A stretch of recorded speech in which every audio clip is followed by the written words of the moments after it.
Guys, this is Ryan here at Snaky's Garage. Giving you an update on what's kind of going on with the car here. Basically, in the last month or two, I've been tinkering around with brakes and getting the rear suspension set up. Got quite a bit done, actually. Completely got rid of that CRV2 that's been fucking haunting me. I couldn't get rid of that damn thing. Nobody wanted it because it didn't have a title. And everybody around here is so stringent about that, so we had to hack it up into like 20 pieces and bring it to the local yard. We got maybe $100 for it, but anyway, it's out of my hair. I don't really care. But I'll kind of give you an idea of what's going on here recently. This is the modified rear knuckle setup.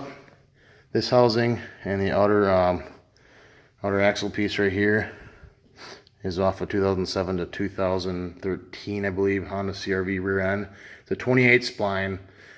The actual housing had a 4-bolt pattern on it. I cut those off and had to grind into the actual knuckle off the 2000 to 2002 CRV rear end and grind it out to match the actual diameter of the inside of here on 2 different levels. Fit it in, make sure it was level, make sure it was straight, and then I welded it on, and the inside of it pretty much fits perfectly with the RSX axle, feeds all the way through. And this is almost the finished product here. I'm going to be making some, obviously custom axles, custom length, custom inner and outers, because it's got to work with my custom trans setup. So, outer RSX, I'm going to run full floater axles. Got to get custom lengths, custom spline made. On each end, they're going to be full floaters, so they're going to have custom, I guess you could say custom. They got the retaining clips on each end to fit inside the races, inside the CV axle ends. So technically, it's not really a full floater anymore, even though it really is. And obviously, here's another demonstration of what's going on here. That's the 28 spline. It turned out pretty good. I'm pretty happy with it.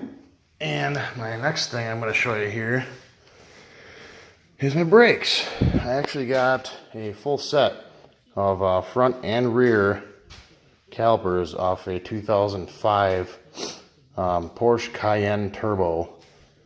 These are the 18Zs, not the 17Zs, so they're pretty big. Here's my hand compared to it. Kind of gives you an idea. They're not small. But I was looking for a good braking setup because I'm shooting for over 200.5 mile with this thing, so kind of give you an idea on what I'm looking for stopping power. The fronts, I did happen to grind off quite a bit of material here.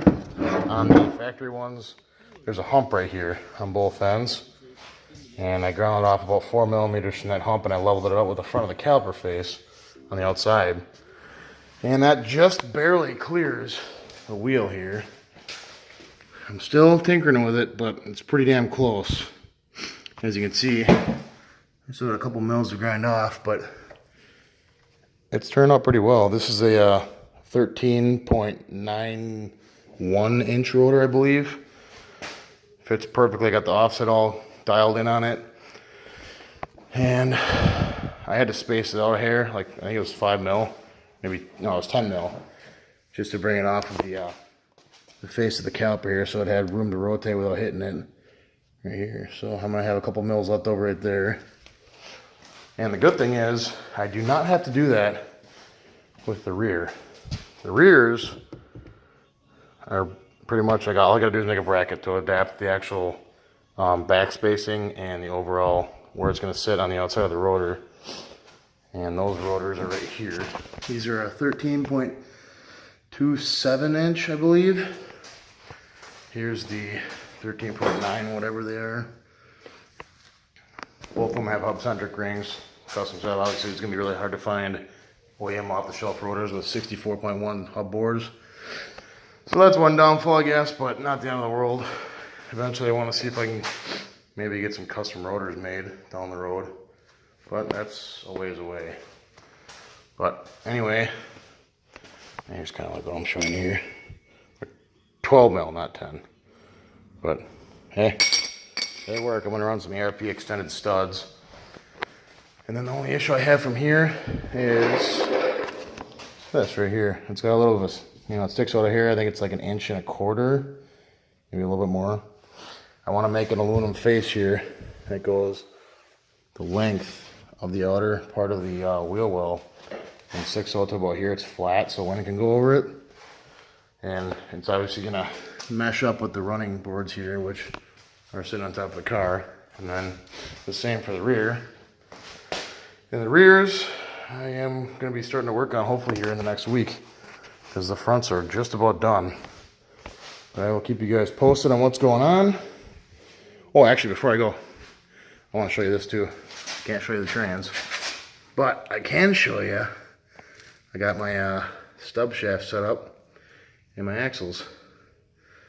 So, pretty excited about that. I found a stub shaft that's pretty darn meaty, and the inner part of the axles that will work before I have a custom full floater made for these in the rear, which gives me an idea on what I can do at the front. So I will let you guys know. And until then, I'm going to keep tinkering. Have a good one.